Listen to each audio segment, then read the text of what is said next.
Hello, it's Thursday, April the 8th, and we are in the prophet Isaiah. Tomorrow will be another edition of Fun Facts Friday, and hope that you'll enjoy that one. We're in Isaiah chapter 4. There's an awkward chapter division here, and the first verse of chapter 4 really belongs, I think, with the end of chapter 3. And so today's section consists of verses 2 through 6, and it's a turning point. Chapter 3 was all about judgment. Chapter 4 anticipates what will be a major theme for Isaiah, and particularly in the second half of Isaiah, from chapters 37 onwards, and especially from chapter 40 onwards. And we're introduced in verse 2, in that day. And this is typical of the prophet. He's looking forward. He's looking beyond Babylon. He's looking beyond the exile to a coming of God in deliverance. And more than just the deliverance back from Babylon under, you remember, Ezra and Nehemiah and so on. And he's looking way into the future for a greater deliverance and a personal deliverance. And he uses here the image of the branch of the Lord, the branch of the Lord.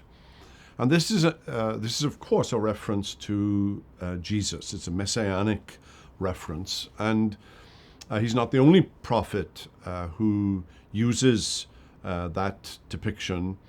Jeremiah does, and Zechariah does too. The branch of the Lord.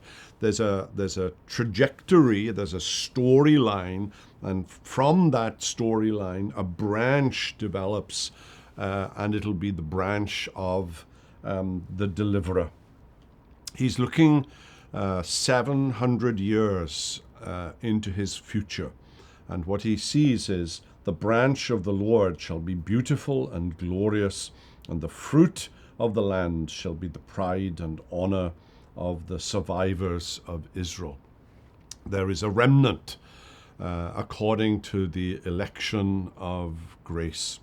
And Isaiah looks to the future. He sees the coming of Jesus as the great deliverer, and he sees beyond that again. And in verses 5 and 6, then the Lord will create over the whole site of Mount Zion and over her assemblies a cloud by day and smoke and the shining of a flaming fire by night. For over all the glory there will be a canopy, there will be a booth, for shade by day from the heat, and for a refuge and a shelter from the storm and rain. And of course, he's using Exodus language here. The coming of God in all his glory to provide a shade and a booth and a shelter for God's people.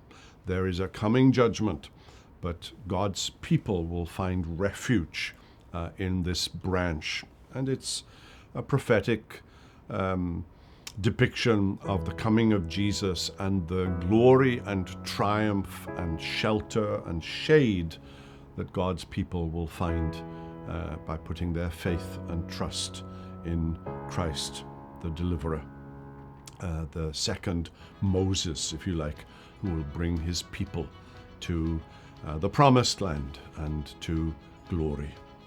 Well, that's a theme that will develop much more significantly in the second half of the prophet Isaiah. Tomorrow, Fun Facts Friday, but today, have a wonderful day.